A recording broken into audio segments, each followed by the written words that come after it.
Freud's theory of psychosexual development claims that as we grow up, we pass through 5 critical phases. Our sex drive, which Freud called the libido, focuses in a different erogenous zone at each phase. The phases are called oral, anal, phallic, latency, and genital. If our experience during any of these phases was traumatic, we might develop fixations later in life, such as neurosis, dependencies, addictions, or depression. The oral phase, age 0 to 1. In the first year of our lives, we discover the world through our oral senses. Our main pleasure comes from sucking our mother's breast or a bottle. The conflict that occurs now is the weaning from our primary caregiver. Hans is weaned off his mother's breast without trauma. Ernst's mother stops feeding him within 4 months of birth, which is too early. Ida is often left alone crying when she is hungry.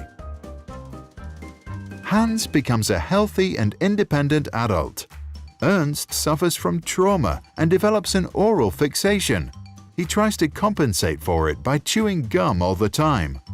Ida spends her entire life looking for the oral stimulation she was denied as an infant, and therefore develops a manipulative and addictive personality. The anal phase, age 1 to 3. The primary focus of our libido at this age is the control of the bladder and bowel movements. We have to learn how to use the potty.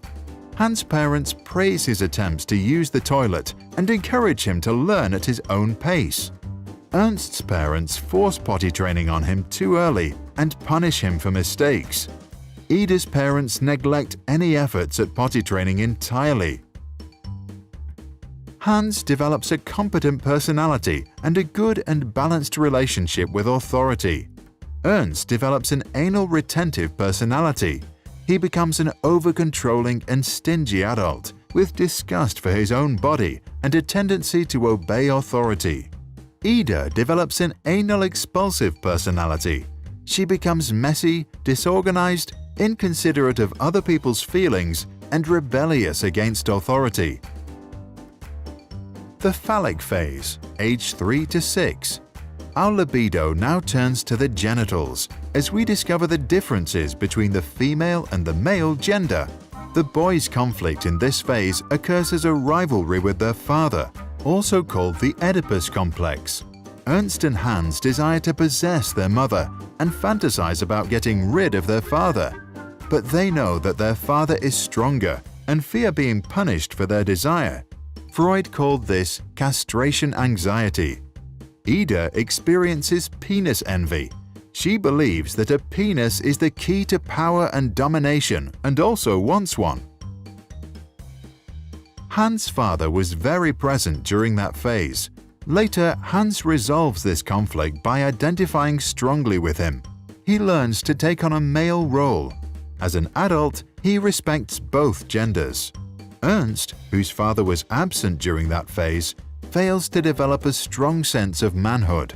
He has a mother fixation and is not sure about his sexuality.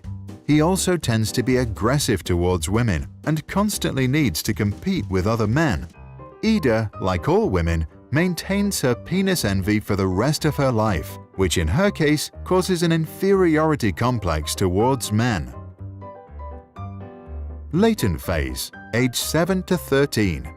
In this phase, our libido is suppressed as our sexual energy is being sublimed into developing life skills. Our superego strengthens, and we strongly identify with social values, same-sex heroes, and friends. Hans follows many hobbies. Ernst loves learning at school, and Ida makes lots of new girlfriends. There is no real conflict in this phase. All 3 of them benefit for the rest of their lives from the skills they developed during latency. The genital phase, puberty to death. Once we reach puberty, our libido starts to become active again and we develop an interest in sexual partners. Hans, Ida, and Ernst face the challenge of balancing the sexual desires of the id and the needs of the superego to obey social norms. The development of a strong ego helps to find a compromise between the two. Hans, who has experienced a childhood without much trauma, succeeds in building a strong ego. He is disciplined at work, has a loving relationship, and a fulfilled sex life. Ernst's ego is weaker than his superego.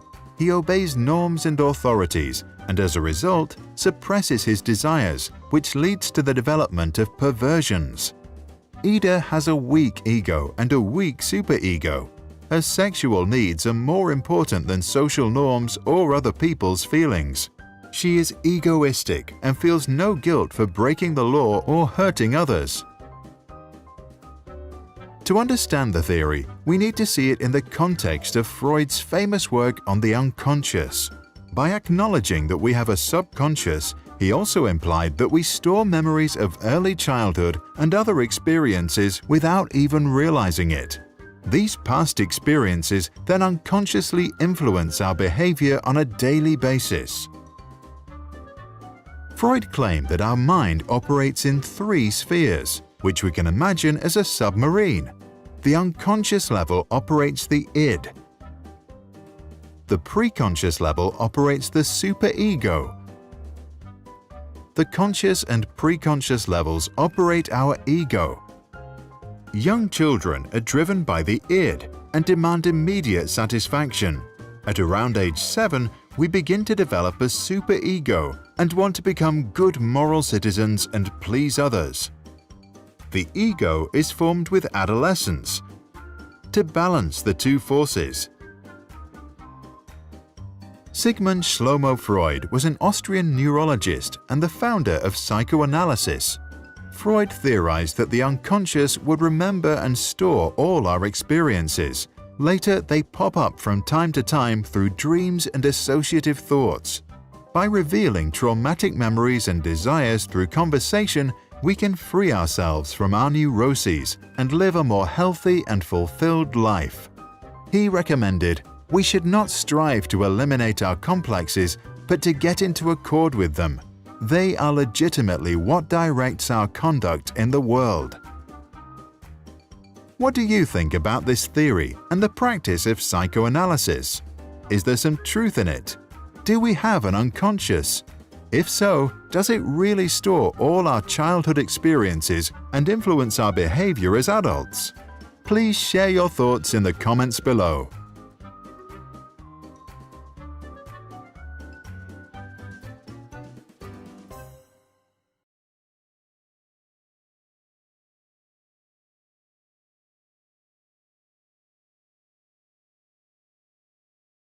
Sprouts videos are published under the Creative Commons license. That means our videos are free and anyone can download, edit, and play them for personal use. And public schools, governments, and nonprofit organizations can also use them for training, online courses, or designing new curriculums. To help us stay independent and support our work, you can join our patrons and contribute. Just visit patreon.com/sprouts. Even $1 can make a difference. If you have deep insights into academic topics and want to help us explain complicated ideas in simple language, please contact us at sproutsschools.com.